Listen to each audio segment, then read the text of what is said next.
Hello, good morning to everyone here in the room with us at the Square in Brussels. And hello to our audience online.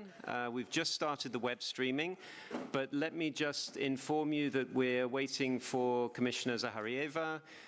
She's coming from another meeting. She'll be here in a few minutes, so we'll start the session when she arrives.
Good morning, everybody, and welcome to this implementation dialogue with Commissioner Ekaterina Zaharieva.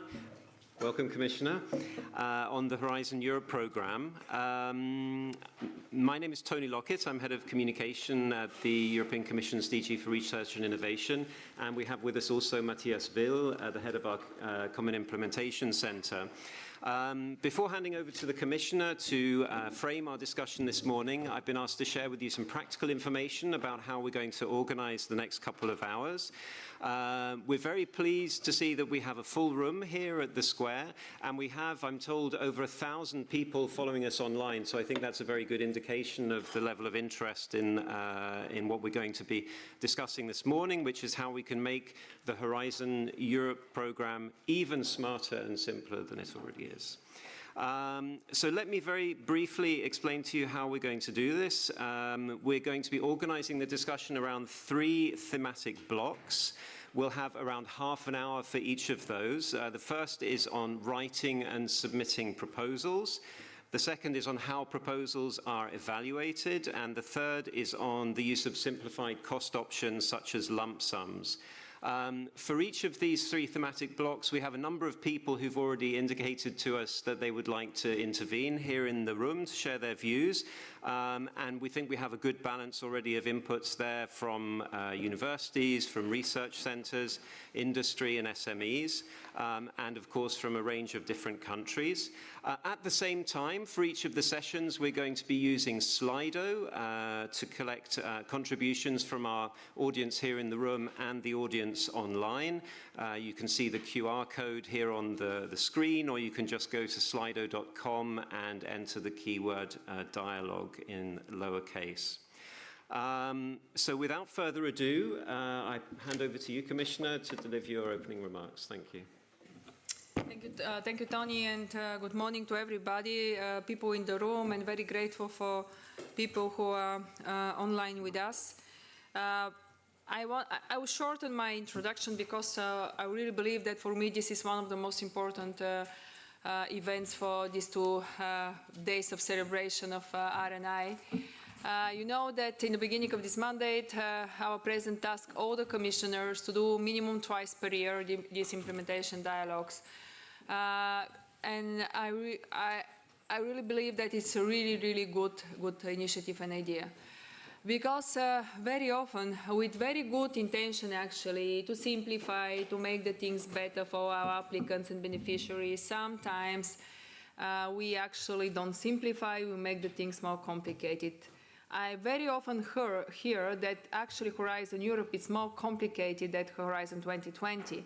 No matter that the goal was actually to be simpler for the beneficiaries. So I really don't want, you know, that I'm non-stop talking about simplification. I'm very grateful to the DG and the team that they embrace this idea and they try to simplify with the restriction that we have in the regulations, the work programs for 25, more simplification proposals will come for 26, 27 work programs.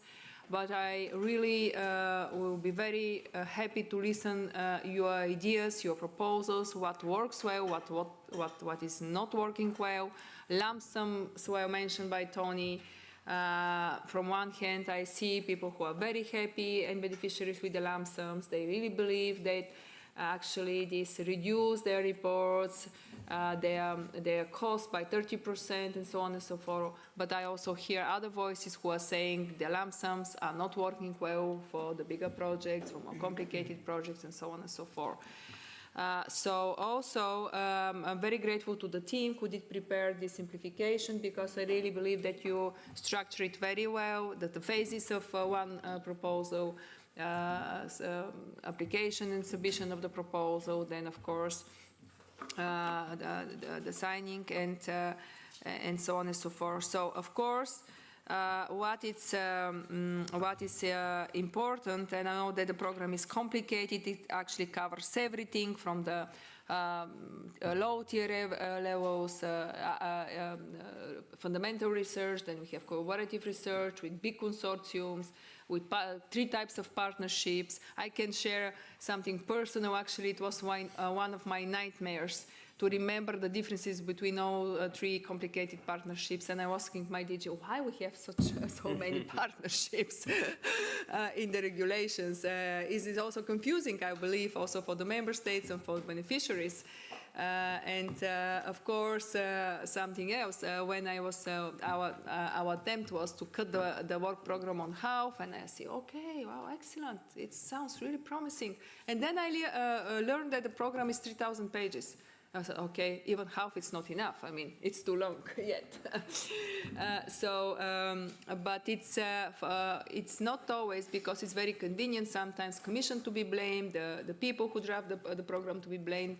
But the truth is that very often what we face, that everybody, when we start working in different working parties, people are very attached with their concrete sentences, proposals and things, and everybody wants to see exactly what they did propose in the text. And in the end, we end up with 3,000 pages work programs, very prescriptive calls, really difficult to manage by the especially smaller research organizations, universities or companies, with a lot of non-financial requirements and so on and so forth. So what is important that maybe you see that we try really to simplify, as I already said. We try to reduce the non-financial requirements and like do no significant harm principle, like using smart AI tools, like changing, I was told, the interface of the application forms and so on and so forth. So it's also really important. I'm going to make one announcement that we also try to, because also we receive a lot of questions, which is the best call for me, for my business, for my university. We have so many programs, so many calls, and so on and so forth. So that's why we introduced this new app, which is EU Funding and Me mobile app. I encourage you, download it, see is it work, and also give feedback for this app. Is it helpful for you? So with this, I'm stopping here. Thanks once again for presence. And now I give the floor to Matthias Will, Director of the Common Implementation Center in DG RTD, who has great ideas actually about simplification. We are going to discuss some of them today, I believe. Thank you so much, Commissioner. I better watch my words exactly with what I'm saying here.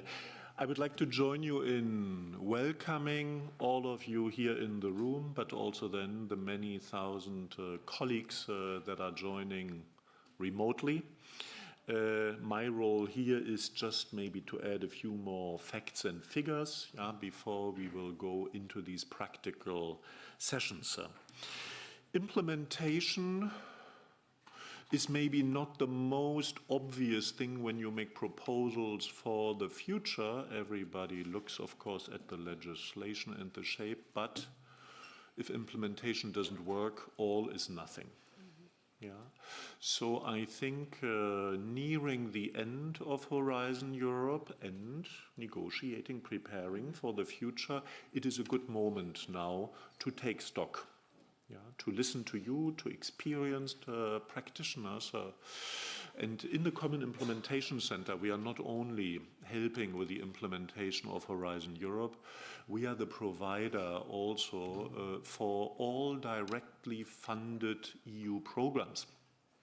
More than around 40 programs in this period. And there are many cross-cutting elements from, of course, IT, but also reporting burdens, which are common to many programs. So part of our credo is also to understand you as not only client of a single program, but you are helpful to us, where you help us also to make the look and feel of the EU funding landscape more common and easier. That is important for newcomers, for startups, for SMEs, while of course there should be great specificity of these individual programs. So now looking at Horizon Europe, of course Horizon is the biggest program of all directly managed programs from the Commission. It has many different areas, and that is at the same time inevitably a source of complexity, but we think also great opportunity. We have so far received more than 120,000 proposals for Horizon Europe. That involves more than 500,000 partners, clients of all types. And we have signed more than 18,000 grants so far, of course, in the different thematic areas. So this is why your feedback is so important here, that we understand well. We don't look only for criticism, you can also praise what is good, but of course we are after how we can make things better. What is important, we carried out, we are not coming unprepared to this dialogue. Before the end of last year, I hope many of you have participated, we launched a simplification survey for all these 40 directly managed EU programs. And we had more than 30,000 replies of all types of beneficiaries, but also applicants, or even people who never were lucky to be neither beneficiary nor applied. Just what does it look like on the Funding and Tenders portal? Is that easy or complicated? And therefore, maybe a few takeaways in the structure of our different thematic blocks. So for the application process, I don't surprise you by saying that many people think this is a bit burdensome and complex. Not only for Horizon Europe, which is not seen as the most complicated program. There are others. Nevertheless, yeah, this is no reason for complacency. And we also see that quite many, in particular startups, SMEs, turn to consultants to help them to propose. The bigger institutions might find it not always easy, but you are more experienced. Yeah? You have support, universities, research institutes. And then another insight is that actually SMEs find across the life cycle all phases is not easy. Yeah, so that is something cutting across. Then when we come more to the grant management, you become a beneficiary, then of course we come into reporting. Reporting about the progress of the project, but then there are also other reporting obligations, because not only we pursue excellence, but the EU, of course, we have different policy objectives, yeah, open science and AI security, ethics, gender. All of these are wonderful, very much needed and wanted. Still, yeah, if you have to report, in particular as a newcomer, about all of that, it is not seen as easy, and therefore, for us, really simpler processes, better documentation, better digital reporting tools, let's see, AI, where we can find help also for that, are widely seen also as remedies for this. And then maybe the third point also for our third block, simplified cost options and lump sums. 2 in 3 respondents of the 30,000 said that lump sums are making their life easier. So that's a lot of evidence, and we think we are moving there in the right direction. Of course, we want to know, yeah, what we can make better from good to great. And then also another insight is that once people have experienced a lump sum grant, yeah, they have done it, the rates of satisfaction go up.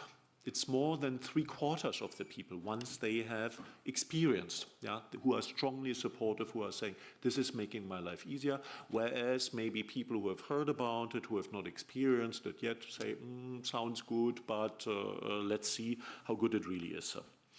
So for us, another insight is it's always nice to simplify. We introduce, for instance, then this application form also, but every change requires a learning curve.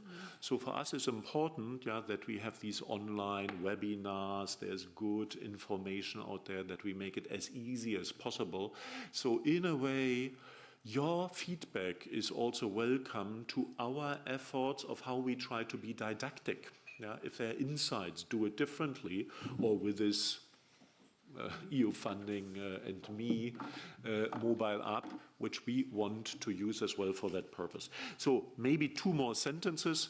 I'm very proud that after quite some testing and preparation, we now are launching this app, EU space funding, in the Google or Apple store. It jumps out, has very high ratings so far. We have several thousands already downloaded in more than 100 countries. What does it do? It is the mobile side of the funding and tenders portal.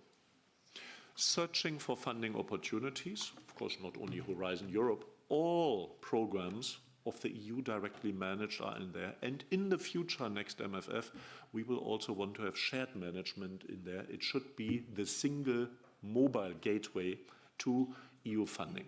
You can bookmark, alerts, subscribe, get your personalized notifications where you check on the tram and you leave off, you arrive in the office and you switch on the funding and tenders portal on your notebook, whatever, you find the same way where you left off on the mobile. Yeah? So it is supposed to be a seamless journey. I'm not telling you a surprise here. We don't think that typing an application proposal is done best on the mobile phone, but really for following news and for sharing with your partners interesting opportunities, we think that this should make funding easier. I finish there, Commissioner, and I think if you agree, we can go into the first block. Yeah. Thanks, Matthias. Let's really listen more of you, because we're here to listen to you. Thanks for presenting your efforts and all of our efforts to simplify the program. As you said, maybe Horizon is not the most complicated one, but it doesn't mean that it's not complex and burdensome. Because I really believe that we should really structure the whole process in the direction that to leave you to do what you do best, and this is do your research, innovation, and your business. Of course, having in mind these are the taxpayers' money. They have to be accountable, best invested with the added value for European citizens, and so on and so forth. But I really believe that we can do both. So the first block, as already was announced by my colleagues, it's proposal, the application and submission of the proposal. Of course, Matthias already said that we try to simplify the application forms. We already also were working to some of the non-financial requirements, like do no significant harm principle. We try to make the requirements a bit more clear about the gender plans. The discussion about the gender plans is ongoing. You know that I'm very much focused on that, but I really want these plans to change something, not just to be an exercise for consultants who are drafting excellent plans, and then the implementation is close to zero during the process. So we should really reflect and continue reflection maybe for the next MFF how to improve this, because if you see the data, actually, the things haven't changed for positive for women in science and innovation. More or less is the same, no matter how much we put efforts to change it, putting some plans and so on and so forth. So we should really reflect on that, but it's not now the momentum. But of course, if you have good ideas, I'll be happy to listen to you in this as well. Also about the data management and so on and so forth. As Matthias said, we are working on further simplification for the next work programs, 2 years work program. So we want to listen your answers of a couple of questions, your views. How easy is to find the right call? This is really important, having in mind that we have really long work programs until now. Second, what do you think of the current application forms? It was changed, but is it really easier, simpler for you, or actually not? Is there enough time between the publication of the call and the deadline of submission of the call? Because I want to shorten the process. I now stop here from the beneficiaries and applicants that it's too long. It takes a year to sign a grant. And especially in the innovation in science now, everything changed so fast, especially for the private companies and startups. They need this cash flow on a regular basis, so it's a matter of survival. And this is important, but we want to be sure that there is enough time to submit the proposal. So is there enough time, or do you think? Actually, here the colleagues asked me, is there enough time? I want to change the question. Do you think that we can shorten the time because this or not, or you need more time? Or now the time is right. What do you think of the IT system? What would be the ideal length of the proposal? Which requirements are useful and which ones could be removed? What is your experience with our application process? And finally, would you prefer to prepare your proposal in a different way? Are there more radical changes that we should consider? Something that it's not here, I want also to hear your opinion about this two-phase calls. The idea was to simplify, but at the same time, it leads to a bit longer time to grant. But definitely this will be simplification because at least it will spare a lot of time and money for you, but I want to hear your opinion about it. What do you think about this two-phase? You already, if you have experienced such kind of course, of course, because there were some pilot course on that. So, over to you, Matthias, Okay. again. Tony. Oh, Thank Tony. you. Okay. Thank you very much, Commissioner. So now we're ready to take contributions on this first thematic block, how to improve the submission of proposals in Horizon Europe. You've had a number of questions from the Commissioner where we would very much appreciate your feedback. So Slido is now open for people here in the room as well as our audience online. Please only provide your feedback for the moment for session 1 on this theme. And please do make use of the facility in Slido to upvote posts so we can tackle the most popular contributions now during the session. Of course, we anticipate we won't be able to look into everything, but rest assured that any comments you submit or suggestions will be captured via Slido and looked at carefully by the team here. But before we take a look at Slido, just to give you a few moments to input your contributions, there are a number of colleagues here in the room who've indicated to us in advance that they would like to come in on this topic. And may I please invite first Mr. Milen Baltov to share a few thoughts with us. Thank you. Dear Commissioner Zaharieva, dear distinguished representatives of DG RTD, dear colleagues representing the stakeholder community to the Horizon Europe program, let me first congratulate you personally, Ms. Zaharieva, and the team of Mr. Vil for the invitation and the dynamics and the topics that are stated for the dialogue today. As mentioned, I'm rector of the Burgas Free University, Bulgaria, but I will speak more in two of my other functions inside the innovation ecosystem. Speaking on the application process, I will speak more on the process, and I'll raise two issues which I find positive in what the Commission is focusing and introducing, and that might be very useful for the country levels and for the authorities, but also with an option for a further improvement or for the changes in the programming in the Horizon Europe. As representing my country, Bulgaria, and the Program Committee for the European Innovation Council, definitely I highly value the fact that for the last 7 years it was introduced a second tier or a two-phase of application and evaluation, and namely the interview that is implemented, the interview panel with representatives from the banking system, from the business and the experts.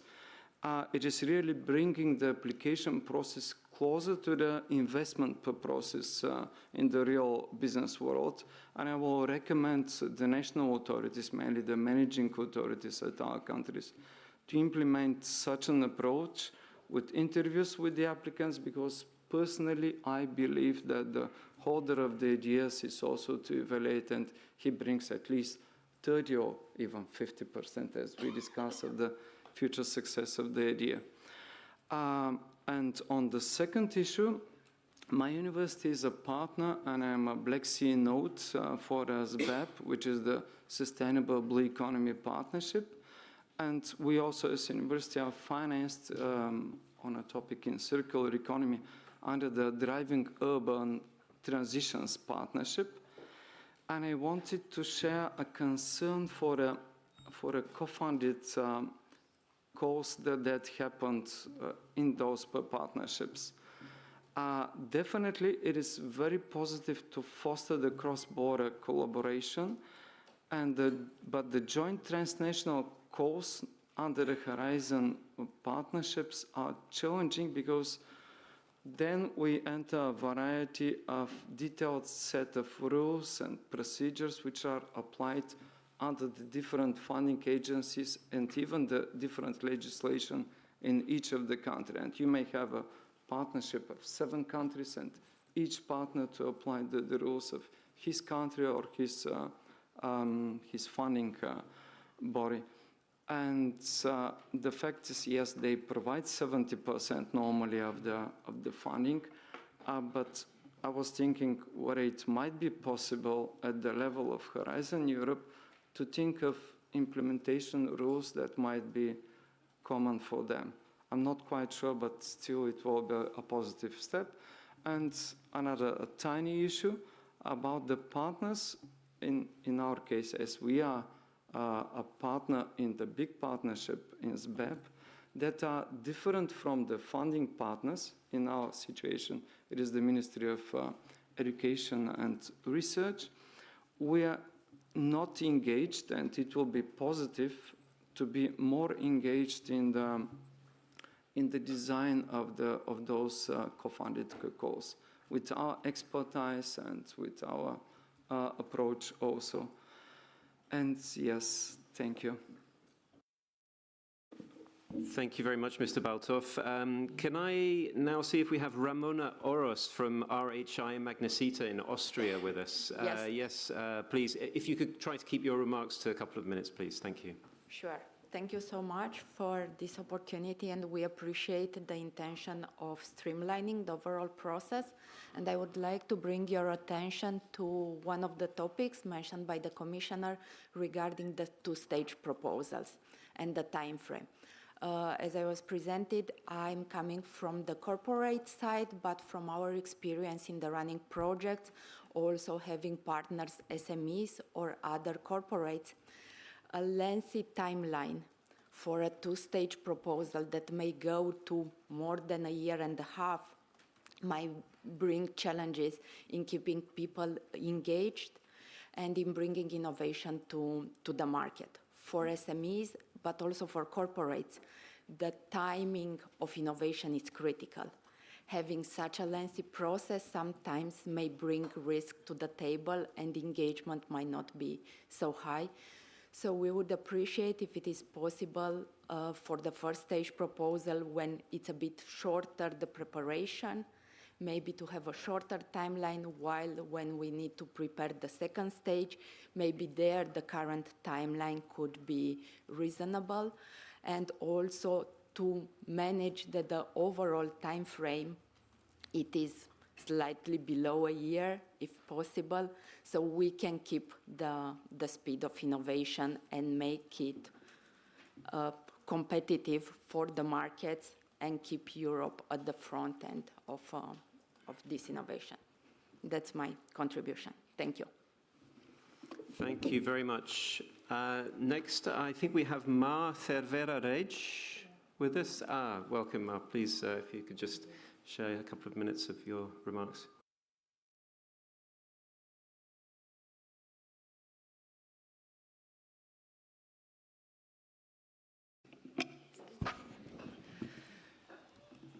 Sorry.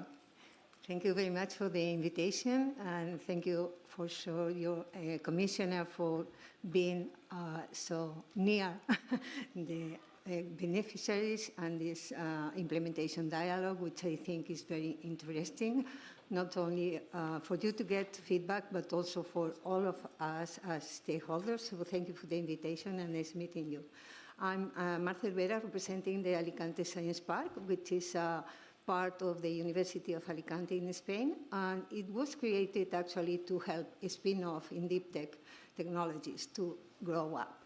So afterwards, what we do is to try and not only to participate ourselves on the European programs or projects, but also to get engaged these startups or spin-offs, which is not always easy for them. Those companies are still sometimes developing technologies, good, normally coming from research, but from our point of view, the companies are the most important actors to go to the market, so to implement innovation and to make real the research in the market. So what we appreciate is that sometimes they are always newcomers normally, so what we try is to promote them to participate in the projects. And for example, what we do with our last project called Co-Value is we engage 7 of our companies in our experimentation pilots, but they are not getting any funding. So, but they are very interested in knowing how to participate in the projects. So I don't know if is there any kind of possibility for them to get an associate, for example, I don't know, associate form or whatever, but getting some, maybe some funding, even if they are not partners of the project. I don't know if it's any possibility for, you know, to simplify, because there are so many administrative barriers for them to get the good topics. Concerning that, I think also what we thought is maybe interesting, yeah, I'm finishing, to open maybe the calls, because sometimes they have very good projects, but they are not fitting with specific topics. So this is also, I think, very interesting, and you are already working on that, so thank you very much. Thank you. Thanks a lot for your contribution. Then I'd like to call on Katarzyna Walczyk-Matuczyk. The floor is yours. Thank you very much. So, Madam Commissioner, let me start by saying thank you for your leadership and efforts already made to simplify Horizon Europe. Those achievements are appreciated by applicants across Europe, and they also show Commission commitments to make the program simpler, effective, and also more friendly to apply. But there is always a room for improvement, and therefore I would like to suggest to you 3 points. I'm coming from the Polish Academy of Sciences, but also representing Polish Chamber of Commerce for High Technology, so have a wide overview as a frequent applicant myself on the process. The first one, more bottom-up calls. So those focused over challenges, open market for innovative solutions, because they are not burdened with a lot of constraints, requirements, which are typical for thematic calls.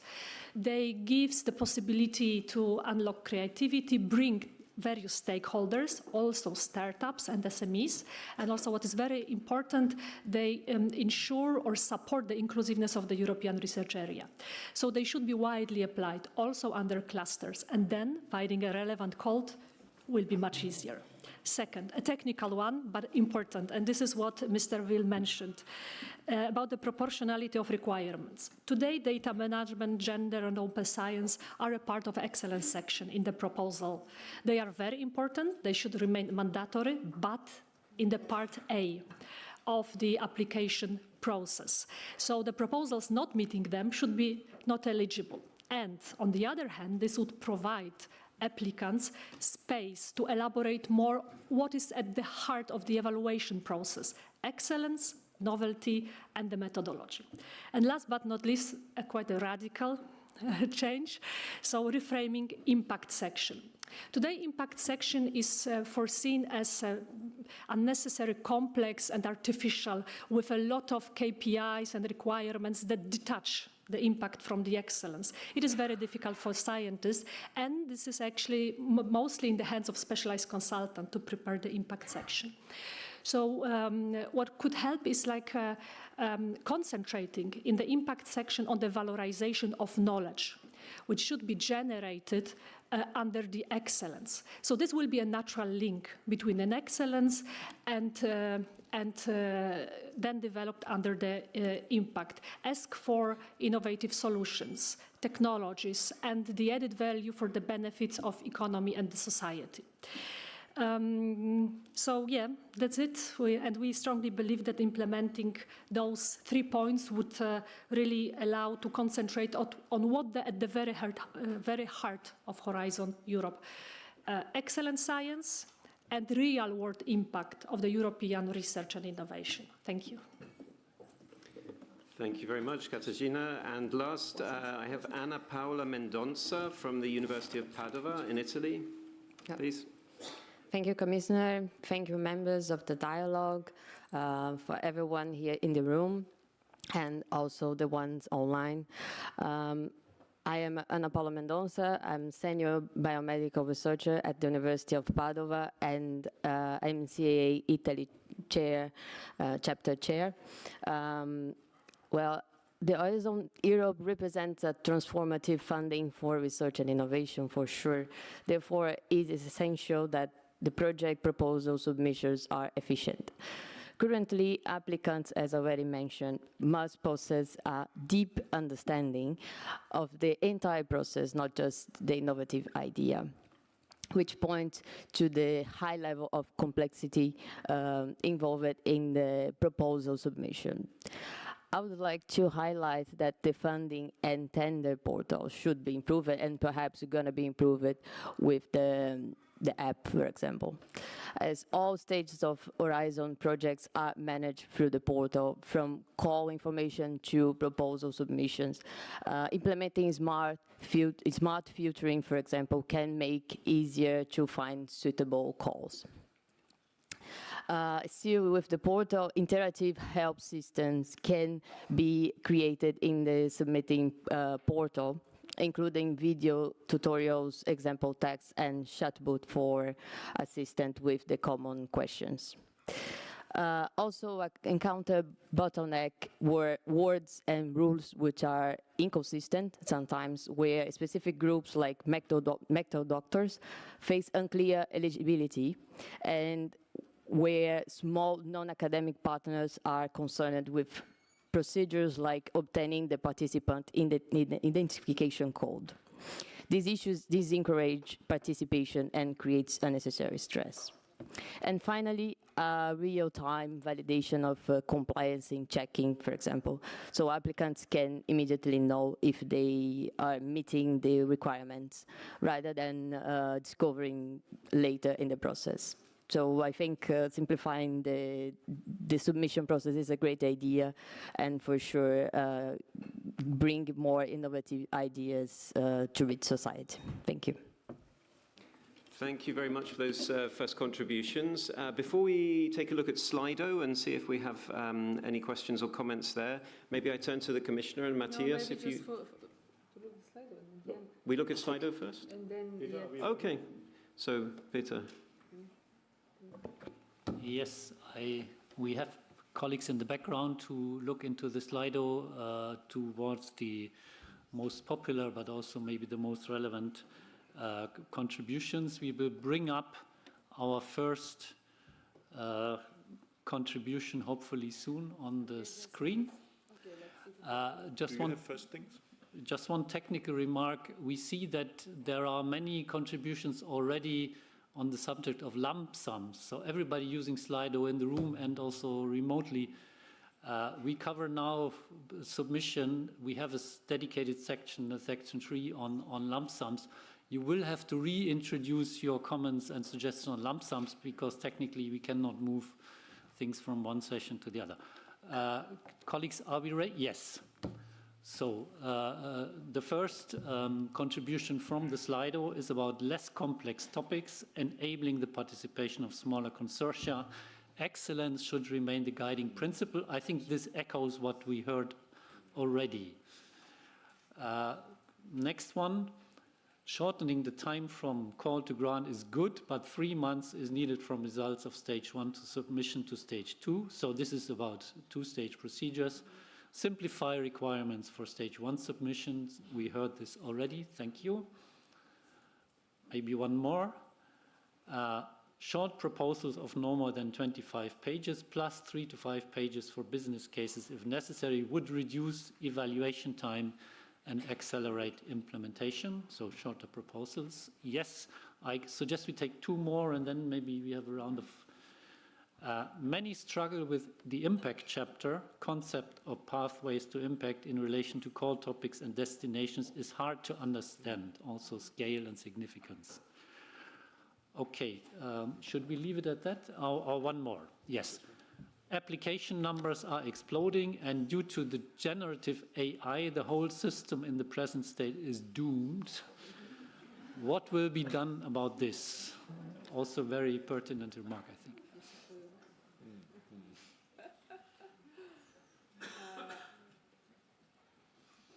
First of all, thanks for all of you, those who wrote the proposal in Slido and those in the room.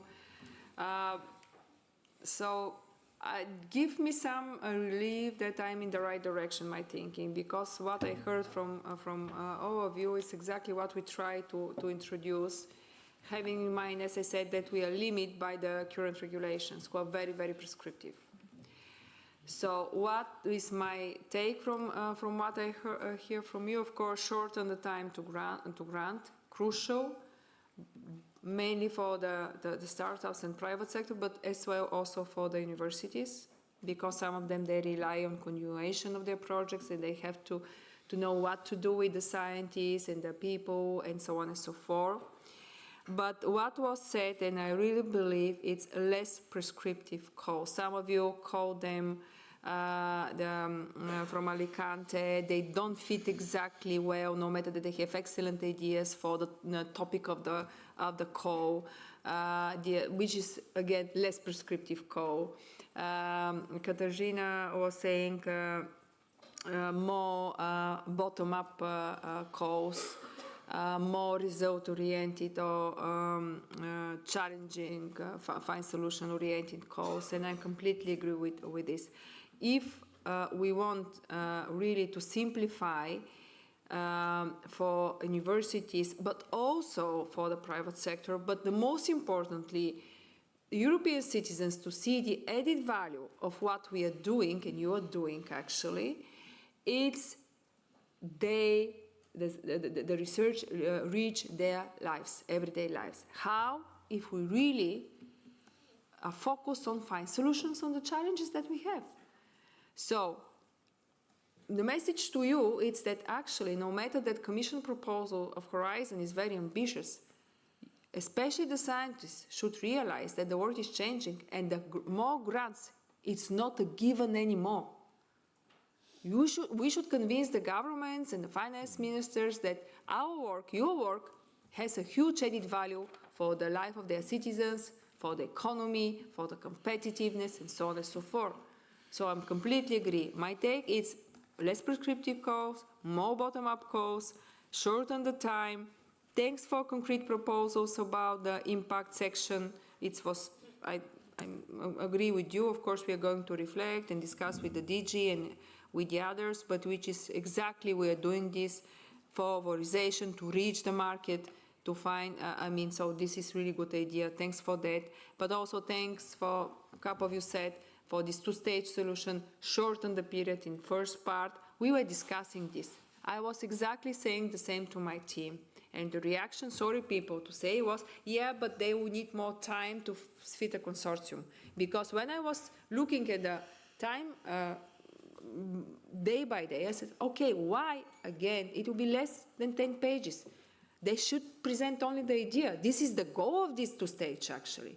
Why, again, we give 3 months or 4 months to submit the application? It should be like a month and a half should be enough.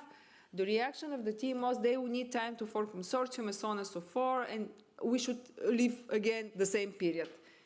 I really believe there's a lot of room to shorten and limit this time for 1 year, even in two-stage. And when we hear this from the applicants, that means that we'll feel comfortable if we shorten the time of submission of the proposals. I really believe that we can shorten the time for evaluation because, again, it will be easier for evaluator to assess, to make assessment when it's only the core of the proposal. And then on the second phase, I really believe that it will be much less proposals. So, again, we can shorten also the time for evaluation as well. So we should try the goal to be 1 year, not to be as much longer than it one phase. So thanks so much again for your concrete proposals. Do you want to? Maybe 2 footnotes.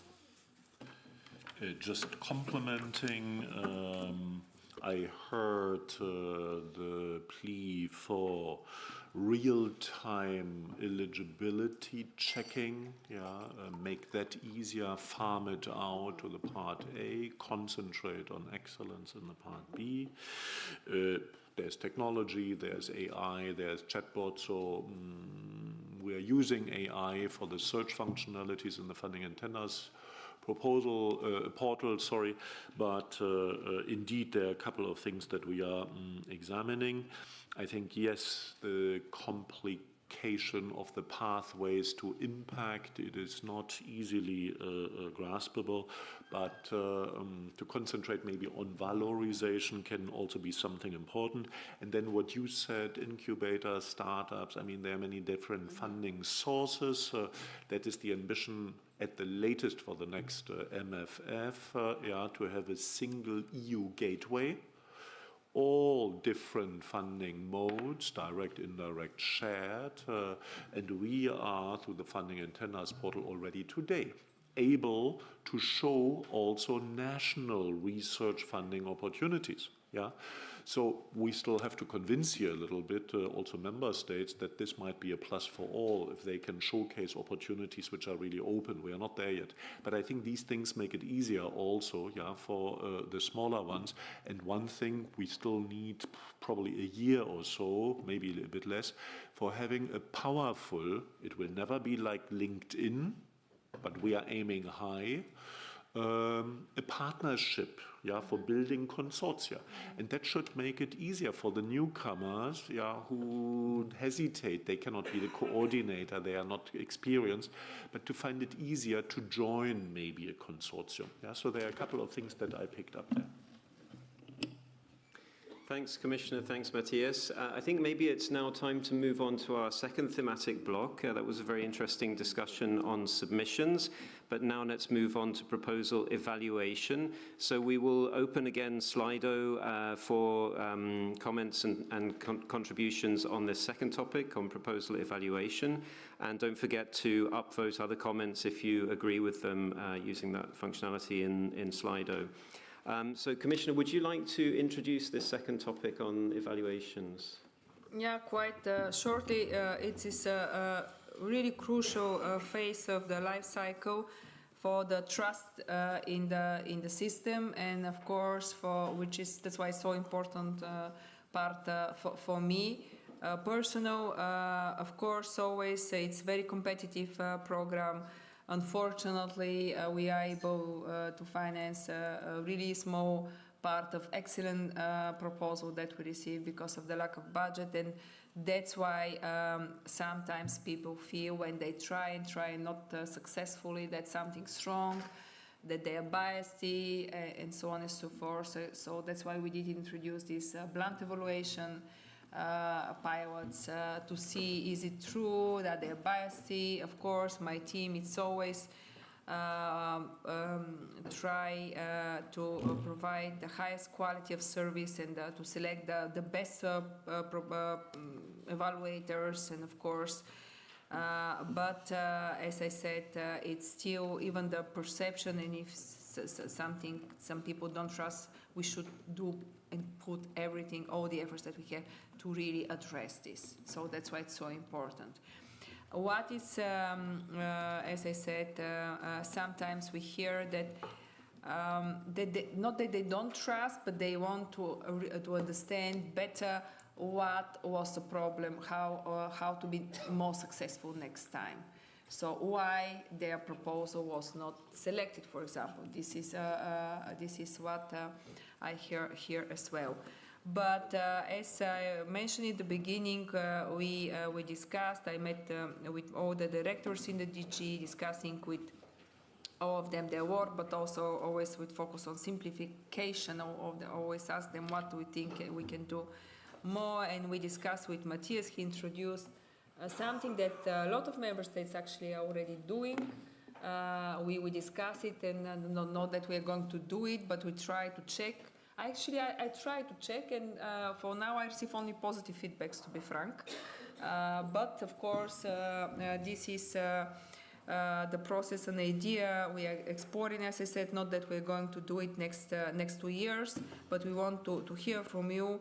It's the element of randomization. For example, like Rotary, many programs in the member states, because there's more proposals. If it's evaluated that it's excellent, that it's good evaluation, but then there is no money, and then exactly this game with half point starts. You mentioned that where the plan for should be in part A or part B, should be of part of the evaluation or part, and that's why then the consultants company comes who do write better and so on and so forth, but without a real impact actually for the science and innovation. And that's why we are discussing, I think, it's this randomization or watery, but also it's maybe will be useful for increase of the trust, you know, of the system. And again, it's linked with simplification. So please share also your opinion about this idea and tell us what we can improve in the evaluation process. Thanks a lot, Commissioner. So again, we have Slido open, but we have 5 colleagues in the room from different kinds of stakeholder organizations who have something to say on this topic. And I'd like to invite first Daniel Alvunga from Linnaeus University in Sweden to take the floor for a couple of minutes. Thank you. Here are the votes of the Swedish jury. No, I'm just kidding. I'm Professor of Education and Vice Rector at Linnaeus University, Sweden, and we are also proud to be part of the European University of Wellbeing. At Linnaeus, we commit ourselves to setting knowledge in motion for sustainable societal development. And our concept of excellence embraces state-of-the-art research, interdisciplinary approaches, and to engage meaningfully in society to tackle these societal challenges. And I'm very grateful for the opportunity to provide some input on proposal evaluation. Firstly, it is important to ensure that Horizon Europe doesn't undervalue work that may not have immediate societal impact, but is foundational and innovative. In Sweden especially, collaboration between NGOs, industries and societal partners are important also on lower TRL, and this needs to be recognized. And this is particularly significant, we believe, with the proposed changes also in the upcoming Competitiveness Fund and the New Horizon program. Secondly, improvements might be made in the matching of evaluator panels and their instructions. When a project is rejected, consortia often use the evaluation summary report to strengthen a resubmission. We have observed cases where consortia clearly addressed previous criticisms, highlighted improvements, and yet they received a lower score upon resubmission. So this raises concerns that success may depend too heavily on the luck, so to speak, of matching with the right evaluators rather than the actual quality of revisions. We believe that the evaluation system could be improved by refining and enlarging evaluator panels to ensure closer alignment with applicants' fields. At the very least, instructions to evaluators could explicitly state that credit must be given when proposals are demonstrably improved in response to earlier feedback. This would give applicants confidence that their efforts to engage with the process are properly recognized. So I thank you very much. Thanks very much, Daniel. And then I think we have with us in the first row Doris Alexander from Trinity College, Dublin in Ireland. Thank you, dear Commissioner, dear colleagues. I've been involved in the Framework programme since about Framework 2, so I do know there's nothing as complicated as simplification. I'm going to focus very briefly on 2 points. One is evaluator selection and training, and the other is process efficiency. We know that solving complex challenges may require an interdisciplinary or transdisciplinary research approach and perspective. With that proposed research not necessarily at the cutting edge of any of the disciplines involved, but rather comes from the innovation brought by joining together of ideas. What we are seeing in some of the evaluation summary reports is that disciplinary-based reviewers, whilst absolutely excellent in their own domain area, they don't fully understand interdisciplinary innovation or the factors necessary for its implementation. For example, you may need additional communication meetings. So as well as utilising disciplinary expert reviewers, I would ask the Commission to consider using perhaps more generalist reviewers, but reviewers who are specialist in relation to interdisciplinary implementation. In addition, all reviewers need to be provided with enhanced training on best practices on what constitutes quality and excellence in interdisciplinary research. The current SSH reviewer training does not focus on that broader interdisciplinary approach or the necessary framework for implementation. But the good news is that some of the projects already funded through Horizon 2020 and Horizon Europe have produced material that can be utilised to enhance such reviewer training. Having got the correct reviewers in place, what we want to do is to allow those reviewers to find the out-of-box ideas. So rather than just spending their time looking at parts of proposals which are really tick box exercises, and we know that AI is actually being used to help write some of those, I would again ask that you consider looking at Part B, look at the mandatory standard contractual obligations, how many of them could be moved to a tick box in Part A, meaning they will be part of the contract, they will be adhered to, but they don't have to be explicitly evaluated in Part B. So it could be things like open science, data management, and that only if the consortium is going beyond to provide something in addition to the standard obligations, that would be mentioned in the Part B. That then leaves reviewers time to look for those out-of-the-box ideas, to ascertain if the necessary consortium is in place and if the necessary implementation plan will deliver. And then, in fact, impact will come. Thank you. Thank you very much, Doris. Next, we have Carola Keffer-Vandel from the Inter-University Microelectronics Center in Belgium. Yes, that's me. Thank yes, you. Thank you. Also, we at IMEC, we thank you for the possibility to provide this statement. My statement will focus on the evaluation summary reports of Pillar 2 of Horizon Europe. So firstly, we want to say that it is very impressive how the executive agencies manage the large volume of proposals and that at least 3 external experts review them. We as applicants value not just receiving numerical scores, but also the reasoning behind them. The detail and quality of the comments, however, vary. Too often comments rely on generic phrases or fail to identify specific shortcomings. At times, the evaluation seems to rely disproportionately on easier to assess sections, for example, open science practices or data management plans, since these sections are short and allow for perhaps a quick deduction of points and allow you to make a ranking. And finally, in the overall summary of comments, it is sometimes difficult to discern the relative weight of each argument. A lot of effort already goes into these evaluations, and I will propose 2 ways on how to perhaps improve them. Firstly, reducing the burden of the reviewers by limiting detailed feedback for the most promising proposals, by, for example, applying the 2-stage submission process to more calls, and then, as mentioned previously, perhaps applying additional triage methods with additional must-have criteria, ideally before proposal submission, and limiting proposal sections where generic content can be provided to make it more succinct. And secondly, ensuring that feedback for the applicants becomes more actionable and of higher quality, either, for example, by adapting the reviewer template to really prompt the reviewers to give a reason behind the evaluation, so really give concrete suggestions for improvement. Perhaps having more evaluators on stable contracts, because they all do this in their spare time.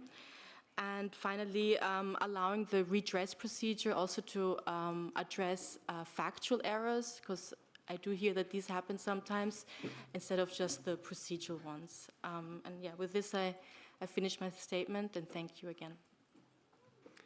Thank you very much, Carola.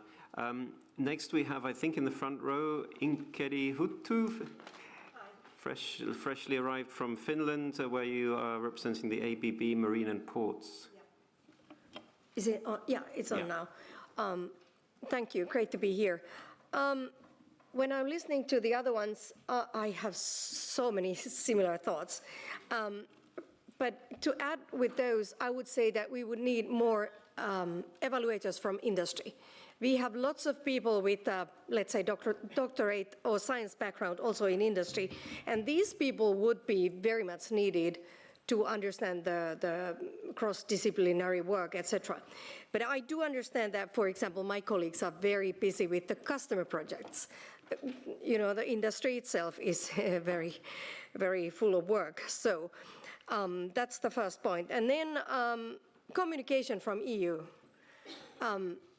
Every time when we get the evaluation result, my colleagues are, no, quite often, very frustrated. They are asking me, like, what does it mean? What do we need to do better? What do we need to improve? Please explain to us. And I do understand the message, but I would say that the wording and the terms that are used are not so common for the industry people. And then, although it's very nicely put, like, this is, you have done this in a very good way, but then you need to improve this, and this is the shortcoming, and etc. This is kind of a time-consuming thing for us. We just think that, okay, this was well done, but you didn't quite address this and this and this. Kind of like, give us the minus points, and then let's continue. So maybe it's not possible to do, but we appreciate the very polite and nice manner, but still more concise language, I would say. And then this is maybe, well, it's kind of like the proposal submission evaluation case, because when we look at the call texts, there are different kind of bullet points on the scope. And then we think that, okay, some of these bullet points are more like, they need more action. And then there are some things that are more like a frame of the matter in hand. And then we think that, okay, for example, there are 6 bullet points, and we do fine with 5 of them. And the last one, which is, we think, more of a frame, we get like lower score. And then it's 1 out of 6, let's say, and we think that it's not the very core of the proposal. And then we end up getting like a significant weakness for the proposal via this, and then we wonder like why, because this is not like, maybe this is not the most important thing here, or we think that some things are very self-evidence in industry. Like, we think that, okay, regulation is there, we know what's coming via IMO, for example, for marine industry, but this could like end up being in a situation where we don't get funded because of 1 bullet point. Very bitter comments, I'm sorry. But sometimes. Of course, it is up to consortium to decide what they want to have in a proposal, and at the end of the day, it's also evaluators who decide what is important and what is missing, what is not. And then the last thing is that what I have been thinking often is that we should look at the value chain in a proposal in a such way that around certain topics, there is a clear value chain of actors that could participate in the proposal.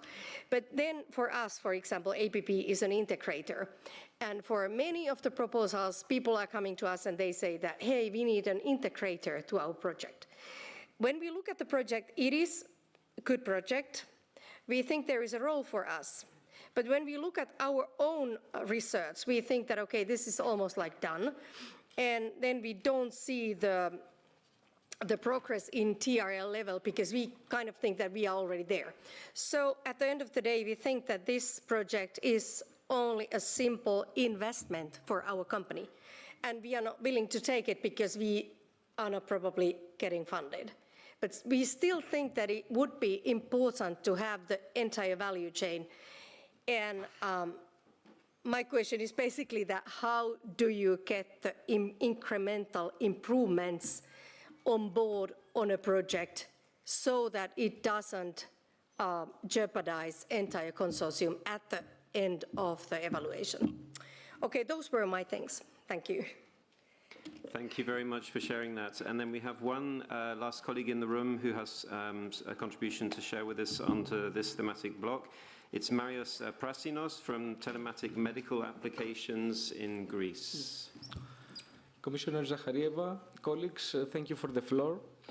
I speak as the Director of Innovative EU Projects at Telematic Medical Applications, a Greek SME building AI-enabled telemedicine systems and regularly applying to Horizon Europe in digital health and AI.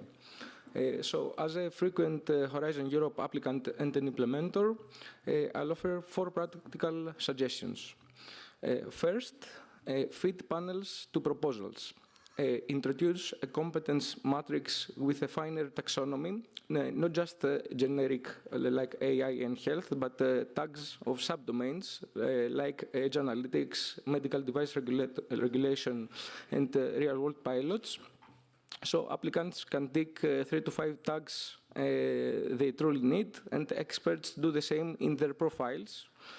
This sharply reduces near-fit panels and improves fairness. Second, make feedback actionable. So evaluation summary reports should follow a simple structure, claim, then evidence, pointing to specific pages and figures in the proposal, then impact and suggested fix. If a and in cases of a panel score shifting by more than 1 point from an individual score, then add 1-line delta rationale. Additionally, provide short structured feedback templates per criterion, so that this will make feedback clear while keeping workload predictable for the experts. Third, reduce burden and speed the learning loops. And for oversubscribed topics, default to a 2-stage process with a concise stage 1 and guaranteed rapid reply. And finally, equip experts with micro-modules, for example, on lump sum logic and social sciences and humanities integration, plus a standard machine-readable fact sheet containing ethics, data, TRLs, and key impact pathways to speed reading without adding pages. So Telematic Medical Applications is ready to propose tags for the competence matrix and pilot the fact sheet in health and AI calls and share metrics on reviewer time saved and evaluation summary reports clarity. Thank you.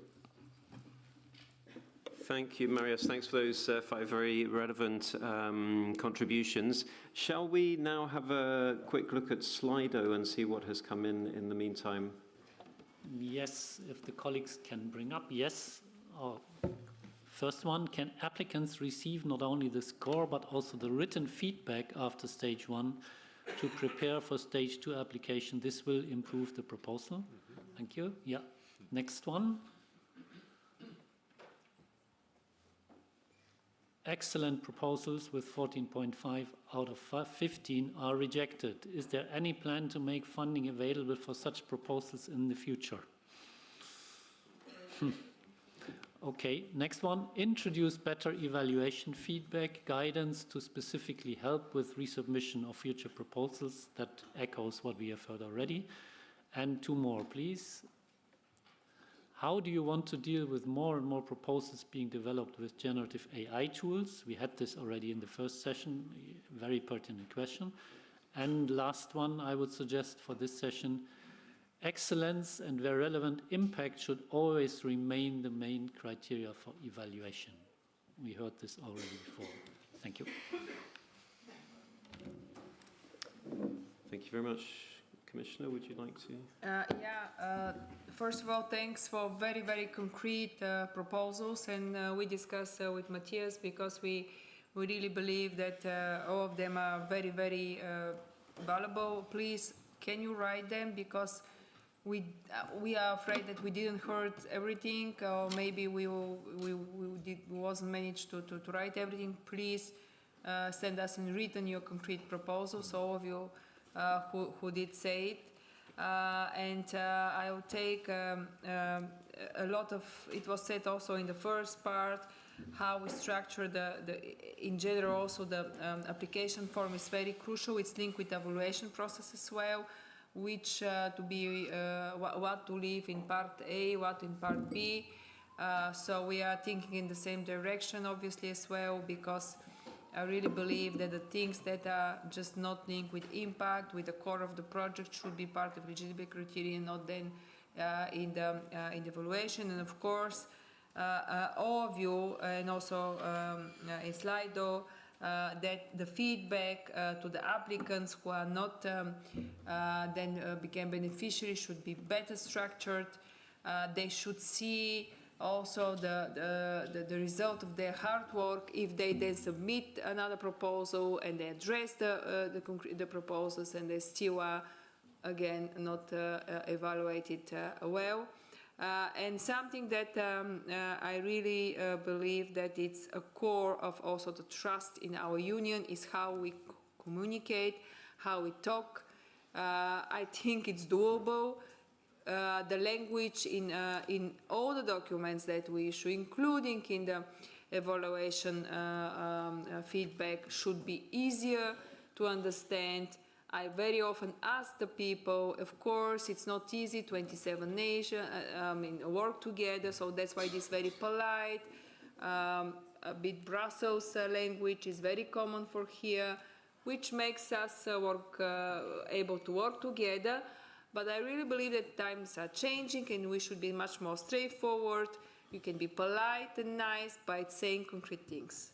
It can do both, not people not to understand exactly what we are talking about. You know, I have tested, because very typical for diplomacy, I was a Minister of Foreign Affairs and I tested one press release, which was after my visit, my council in Brussels. I mean, this typical bureaucrat, sorry to say.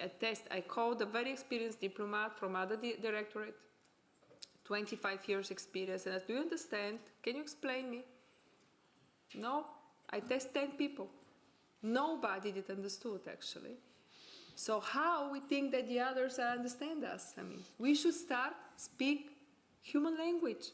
We can say the things nice and polite, but also on the way that people understand what we are talking about, or the applicants to understand what they should improve next time in their application. So this is the message that I always am telling to my people. Let's start to talk a bit more simple, a bit more understandable, and I would say impactful. That's why the people will start to understand us, and that's why a message will be more impactful. So I take this as well, and this is the message to our team.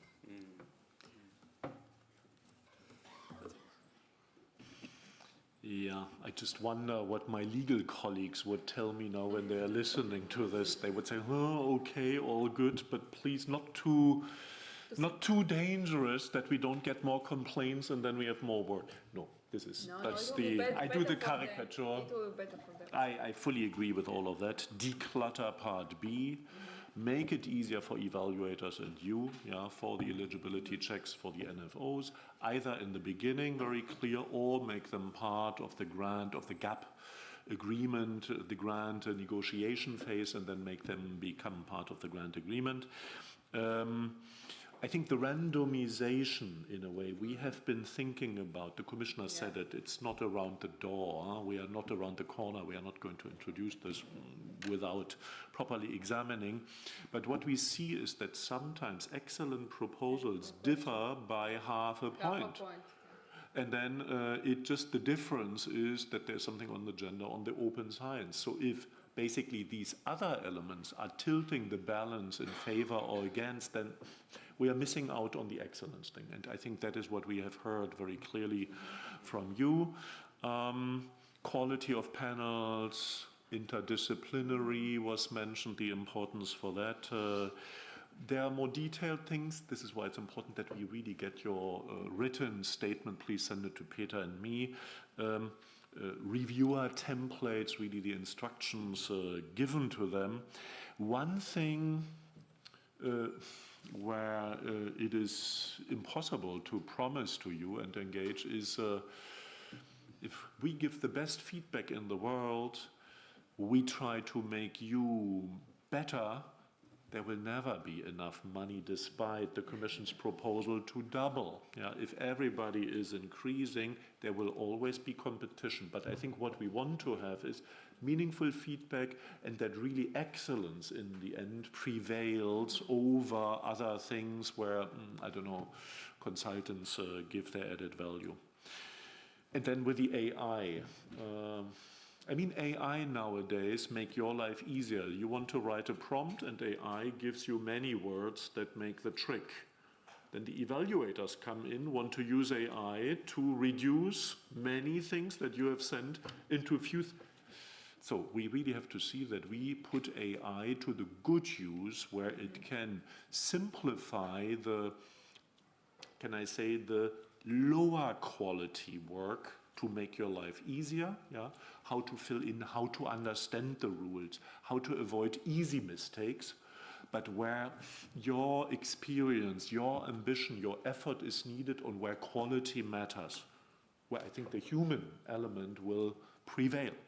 And I think for our evaluators the same, sifting through, using AI for the things which is more repetitive and other things make their life easier, but then have good quality panels with good feedback that makes. Yeah. So AI for the right use. It shouldn't replace where we need your experience.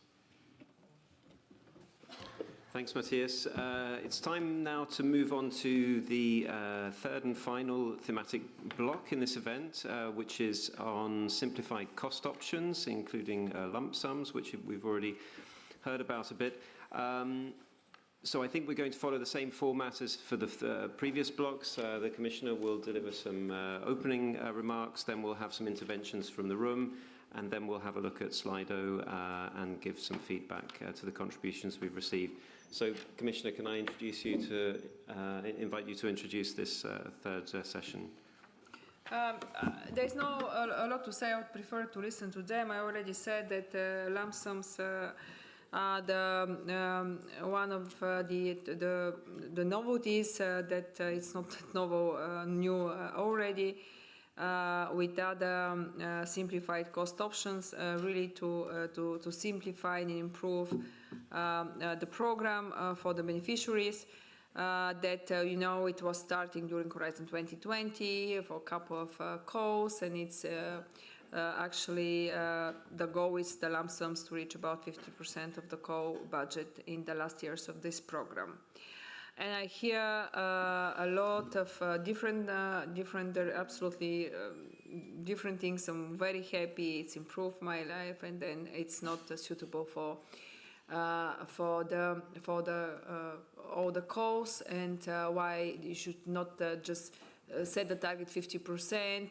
And actually it's not a real simplification, it's simplifying the work of the Commission, not of the applicant. So from very good, it's very good for us, it makes our life easy too, it's simplifying only your work as administration, not ours.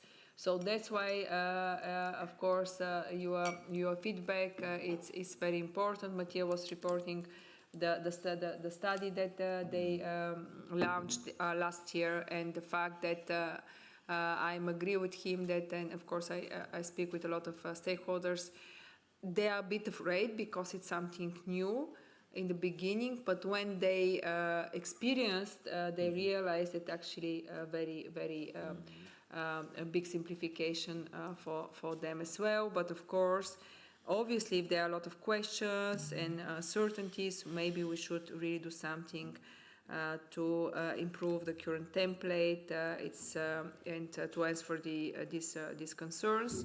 So what else we can do to improve these systems and templates? This is the questions that we have to you. Thanks a lot, Commissioner. So let me invite the first of our stakeholder representatives here in the room that wants to come in on this topic. It's Ambrine Dumas from the CNRS in France. Yes. Yes, thank you. So thank you. I would like to first thank the Commissioner and the DG representative and all the people who worked into making these implementation dialogues happen. I work for the French National Center for Scientific Research, also known as CNRS, and I would like to first start by saying that At CNRS, when we talk about simplification, we mean that simplification must be beneficial primarily for our researchers.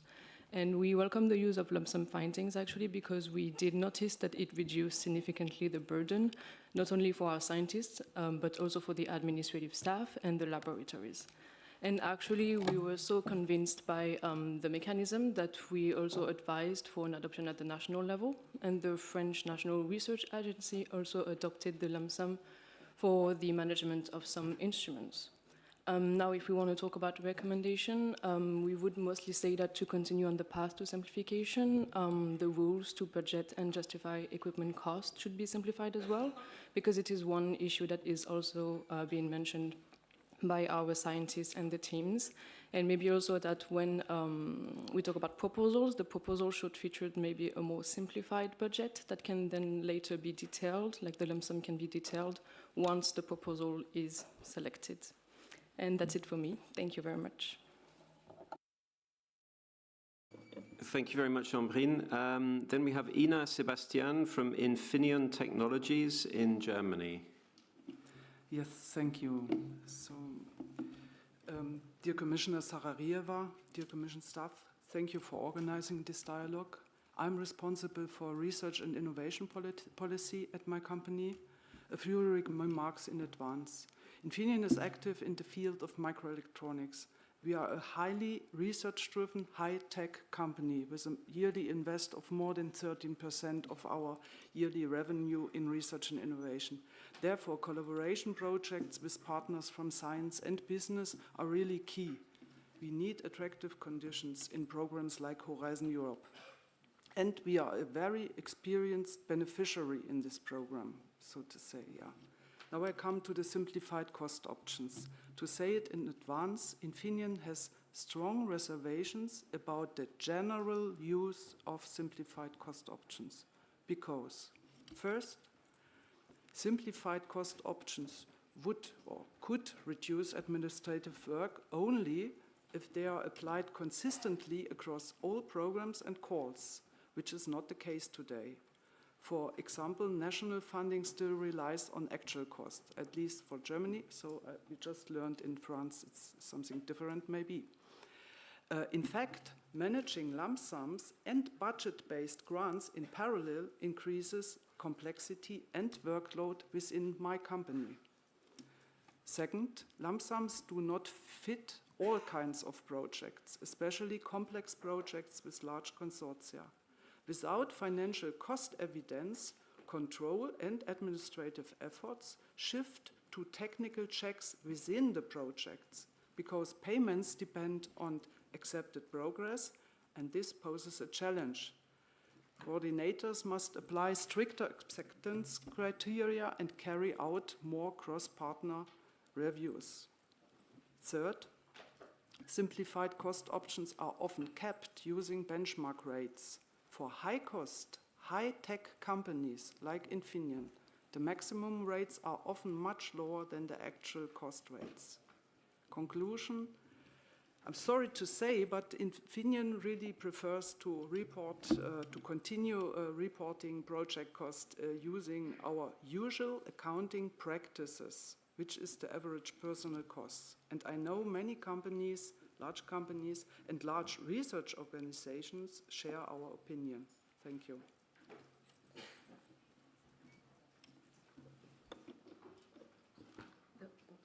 Yeah, thank you. Different voices here in the room, which is interesting for the debate, I think. Next speaker is Talvo Raud from the University of Tartu in Estonia. Yes, thank you. Honorable Commissioner, dear colleagues, thank you for the invitation and the opportunity to share our views. University of Tartu is among the most active partners from the widening countries, so we are really glad to share our view on the simplification. And first of all, I'd like to also congratulate you also on the very ambitious and very optimistic proposal on FP10. I think this is a very good step in a very right direction. So looking forward to that. But on simplification, consulting with my colleagues, different branches at university, simplification definitely must continue. So we welcome the lump sum implementation. Of course, as the lump sums are being implemented gradually in different parts in the program. So this means that also new coordinators and new partners get, sometimes their first experience. And this first experience sometimes is really challenging for them. And so that's why, for example, in assembling the proposal budgets might be challenging at the beginning. But once they have that experience later on, we hope that after that things might improve. So right now we have seen experiences where coordinators set their own, this kind of internal procedures and regulations, how to handle the project. And for the partners, it puts this kind of them into a dilemma, whether to take it or leave it. So this means that the burden sometimes shifts from the Commission to the consortium itself. Also, in terms of reporting, so there are also some questions, and a few institutions so far have had the chance to implement it in practice. And for many, sometimes it feels too simple, and still within the consortiums, coordinators and partners tend to regulate it, over-regulate it internally. And I don't know, maybe some kind of guidance for the participants would be beneficial in there. And just one last remark on a broader perspective is that I think one of the most important achievements in Horizon Europe has been bringing different Commission programs under a single umbrella with one model grant agreement. And for us, this has been a major improvement, so that different programs follow the similar rules. Of course, the terminology in different programs might be different, and also the role of project officers here is very crucial. But I think that this way towards one model grant agreement has been very good. So in conclusion, I'm actually optimistic, and I think with FP10 we will move into a better direction. Thank you very much. Thank you very much. And then do we have Amber Hertz here in the room? Yes. I think over here, yeah. Hi. From TNO in the Netherlands. Yes. Thank you for the opportunity to speak today. I'm representing one of the Dutch RTOs, the Research and Technology Organizations. And from our perspective, there's a trade-off between the lump sum implementation and the complexity that is involved when you do innovation and collaboration. And specifically, lump sum opens up these possibilities for SMEs and newcomers, which is good for innovation from the niches and for radical changes. But there's a cost when it comes to the collaboration and innovation, and specifically we see an increasing reliance on established and known partners. Resulting in more reliance on incumbent relationships, on the conversions of ideas, and no real space for complex and these large multi-stakeholder consortia. In addition, we see there's an increasing trend towards smaller work packages with simplified and demarcated tasks and leads, which kind of stimulates going at it alone, limited experimentation, and no space for failure. So to balance these trade-offs, what we would argue is to design a strategy and selection criteria for the type of projects that suit lump sum well. In addition, which was a point raised before, allow organizations to choose their own preferred payoff. So no one size fits all for the diversity of organizations that participate in the program. Allow divergence and failure as outputs and outcomes under best effort obligation. So you have the obligation to do your best effort, but failure is still an outcome that can be evaluated. And especially when perhaps in the longer term, looking at an output being performed is your performance metric. And finally, consider also new designs and governance models for funding innovation and collaboration. For example, using these DARPA models or more moonshot type of programs. Thank you. Thank you very much, Amber. And then lastly, we have Maija Itkonen from Onego Bio Limited from Finland. Thank you. So my name is Maija Itkonen. I'm the CEO and co-founder of Onego Bio. We manufacture non-animal egg protein with fermentation. So dear Commissioner and colleagues, as a Horizon Accelerator beneficiary, it's my great pleasure to share my feedback on the lump sum reporting. So the lump sum fund reporting was introduced with the promise of simplicity, so less bureaucracy and no heavy financial checks and a stronger focus on results. And that principle is very welcomed from the startups. But the difficulty is that the rules are not yet 100% clear, neither for the beneficiaries, nor auditors, or even project officers. So in principle, it has been stated that recording or reporting actual cost is not needed and no financial audits will take place. But we receive mixed messages from EAC and other experts and stakeholders, and that creates some uncertainty. So in practice, for the safety's sake, the beneficiaries still have to track each and every cost and follow certain purchasing practices and prepare for the potential audits. So this means we end up running two systems in parallel. So we have one for the lump sum reporting and another one for traditional cost audits. There is also the reality that bidding processes are really a nightmare for any startup. Preparing several offers and running competitive procedures takes enormous effort away from what we should actually do and focus, build the technology and deliver the results. That is why the Commission must place trust in the company's ability to achieve the best value for money and then hold us accountable for the outcomes, not duplicating the paperwork. So what I think we need are rules, complete reporting templates beforehand, and policies that come in written format and are consistently applied, especially when it comes to potential audits. Otherwise, we risk wasting valuable time and resources on compliance rather than the innovation. So my suggestion is very clear. Regardless of the model that is used, just have very clear written framework for the cost reporting, so that it has these transparent policies about audits, and then trust the companies to deliver.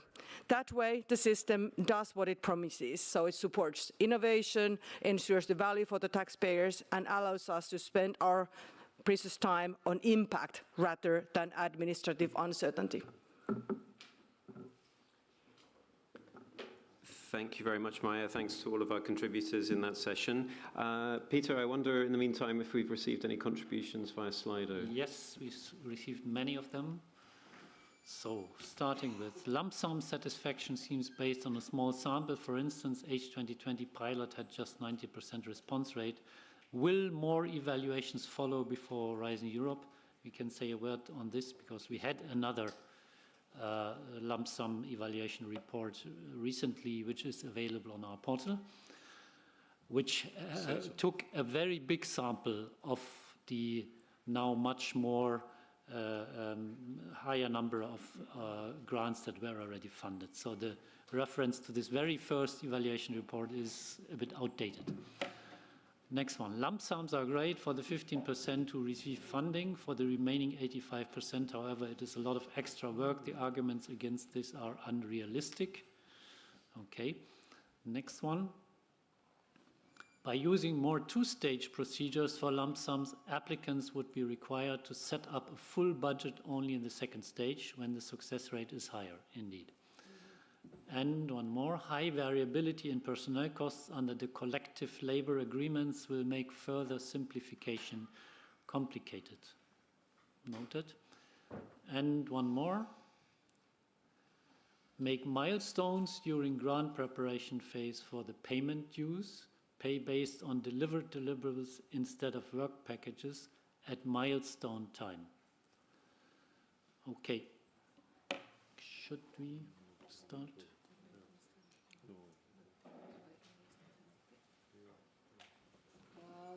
Do we have a lot? I think we have a few more. If we want to go through a few more, we can do so. So can you bring up the next one and maybe then yet another one? Concerns the difficulty of monitoring the progress of partners and potential legal issues with the new termination procedure. And one more. High variability in personnel. Oh, we had this one. Okay, thank you. Thanks so much for again for very concrete proposals and opinion. My take is that obviously we have a lot to work to do if we really want to, the Commission want to introduce the lump sum to be perceived like by default, as is the goal obviously of the work that starts in 2020. There are a lot of questions who remained not clear for the applicants and beneficiaries, which maybe it's the reason, one of the reasons why still the lump sums it's not accepted as we hope that there will be, or at least when you start to introduce it. Maybe there is a room of improvement of the part of the applications that they introduce it. But on positive side, it's easier for the smaller consortiums and companies and newcomers, which is very important, because I really believe that everybody should have an equal start when they apply, being small or not, because I really believe that excellence, it's not national and country based. You can find excellence everywhere. They should have to have an equal chance to succeed in Horizon. So this is the right direction, but we have a work to do in the Commission. It was some proposal that if we have two-phase, which obviously is very much welcome, these two-phase applications will be better also and easier for the applicants, including for the lump sums. So yeah, we have still a work to do, but of course Matthias can share about because it was a question about the feedback received for the lump sums from the applicants, but you mentioned it in your speech. If you can say more. Thank you. Yeah, maybe back to the figures that we had in the beginning. Yeah, we had a very first Horizon 2020 based study. That is what the colleague referred to there. Ever since we had 3 more surveys and studies. Yeah, we had one from the Parliament. We had then our own lump sum based survey that was is now 1 year old. We had also more than 10,000 replies. And then what I mentioned in the very beginning, end of last year, the simplification survey, not just for Horizon, but really across the board, with more than 30,000 replies. Yeah? 2/3 of the responses are positive, reduces our administrative burden. And then when it comes to those respondents who have experienced it, it goes up to 75%. We do see a well-rehearsed, we know that divide between startups, SMEs, small ones, newcomers who like it much more. And maybe the experience, there are many experienced here also in the room, yeah, the universities who have administrative departments who are well with the current system of actual cost. Yeah, can I be provocative? Turkeys don't volunteer for Christmas. Yeah, if people also know well the system as we do, you know, why change the system which shifts burdens away a little bit from the administrative more to the operational side and so on. We know that the bigger ones who have a good reputation, who have their standing, who get their funding from us, are good with it. One thing that we haven't mentioned is, okay, we as a side condition would like to reduce errors, because the errors are not made by the big ones, the errors are made more by the newcomers and the startups. And the other thing is, of course, that we think, yeah, what we discussed before with the evaluations, we want to focus on excellence. This is what we said for the application, no? But should we then, when it comes to performance and how we manage the grants, when the grant agreement is signed, forget all about it, and later it is just sort of my timesheets and you get the money and paid? Or is it not bad, and this was said also by the first speaker here, that we do want to look more at the content. Are we delivering what we promised to do? So as a general move to embrace and push for lump sums based on the feedback, we are not discouraged. We have always said this is continuous improvement. We are not declaring victory. We know that, for instance, the budget submission, even we still have this Excel tool there, which is, but I hear from the colleagues now, in the autumn, the real thing comes up. We know that there is more work to be done when you establish your consortium. You have to figure out who does what, how much money. Our reply would be, but wouldn't you need to do that more or less also in an actual cost grant with whom you do something? We know, yeah, to minimize risks, that you are prudent. Yeah, you want to make sure that with the people that you conclude a consortium agreement, that you can trust them, that all of this will be done. Yeah? But the figures do not show that the degree of newcomers has gone down. So that is encouraging for us. Yeah? I think I take the point that when we have two-stage calls, what can we do to make it easier in the first stage, focus on the excellence, and later maybe come and look at the thing. There was the suggestion, I mean, sorry, before I forget also what you said, Infineon, we have never said, we're not speaking about 100%. Yeah? There will always be exceptions, and in particular, when it is big consortia, when it is complex, we know, and we are not preaching that lump sums should be the default. So that, and we are giving that as a guidance from the Horizon Europe Steering Board into the implementation. And then let me see what other things. I heard the rules are not clear, Onego, the evaluators.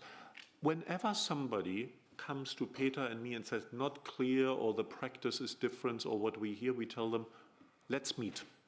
I would like you to contact me. I would like to schedule a meeting with you to hear exactly which call, which agency, which project it is. Yeah? We would like to trace this back and improve it. I think when you really check our documentation also on the Funding and Tenders portal, plus the host of events yeah, that Peter is organizing with Q&A and written consultations, that we are providing ample guidance that is out there. If there is something to be improved, improve templates and so on, we are happy to do that. For the intra-consortium relations, Commissioner, we have always stayed away from that. We know, and we have exchanges, but we feel the Commission should not regulate, okay, you said good practices. Let's talk about it. If there is anything where we can help you doing this, work packages was another thing. That is your choice also. Yeah? The reaction is to steer the cash flow that there are more work packages. You want to reduce risks. Yeah? If you deliver something, you say, we want to submit, we want to get paid. That's fine for us. And maybe just the last word of taking some of the anxiety away, Commissioner. 99.5% of lump sum grants are paid, 99.5%. So the level of reductions is extremely low, and of the few reductions we have made, I think 2/3 of them were on the proposal of the beneficiary, where they said, we have not done one work package, let's do the proportional. So I would also invite, let's be reasonable. The risk of not getting paid with all of that is not so much there. I'm really interested, how can we make the application process as easy as possible, so that you get your simplification, that is good. What can we do in terms of practical things? And then the other comment that was made, by no means we are preaching to apply this for the big and very complicated ones. It is not for that. I spoke too long. I'm sorry, Commissioner. It was really important, Matthias. Thanks that you were so concrete. Unfortunately, I have to leave, but I'm very grateful to all of you who are here in the room and also online. As Matthias said, it's a work in progress. I mean, always, no matter that we think that we have done this time better, the application forms, the two-stage over there, always there is room of improvement. And we are not going to stop with this dialogue. I know that sometimes it's not easy to accept the new things. Matthias, I'm grateful to you that you were straightforward. It was very much appreciated, I'm sure, from the people in the room, because sometimes you see the real feedback is not from those who are actually doing the work in the project, but also administrators. And of course, something that is very familiar, even being complicated, it sometimes looks a bit better for you. But when you are used and you see the added value. Not easy to accept the novelties sometimes, but we are learning as well, and we are improving the application forms, also linked with the lump sums. And of course, if something is unclear, you will contact with Matthias and his team to clarify it. I read here in my talking points that on 23rd of September you're going to have this reality check event, which of course will continue on our work which we start here today. Because it's a really crucial moment, I'm very grateful from Rector of University in Estonia. It's not very typical for Estonians to be that optimistic. Very grateful for that.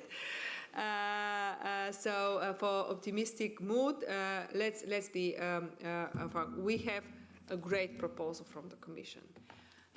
Doubling the budget, simplifying the program, focusing on competitiveness and excellence, the two cores of our program. Building on what works well, but also some novelties in the program, simplifying the things. So I really believe that we are a good start, and I really believe that now is the time to look at also the proposals, to look at this program and the previous one works well and what not, and to improve the text of the regulations, because actually the negotiation starts now in the Parliament, but also in the Council. I have one request, because many of you said too prescriptive, not possible to move the calls. Now we did propose a really short regulation. And yeah, I agree that some things should be maybe a bit more clear, not that open, and we are working to improve it.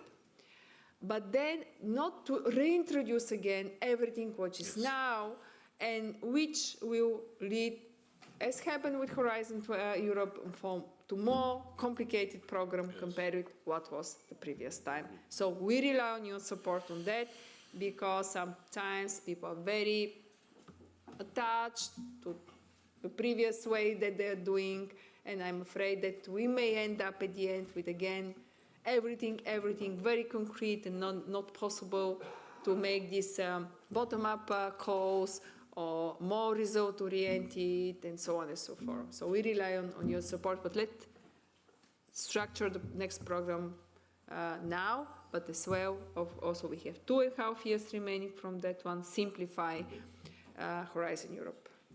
Thanks so much for your participation.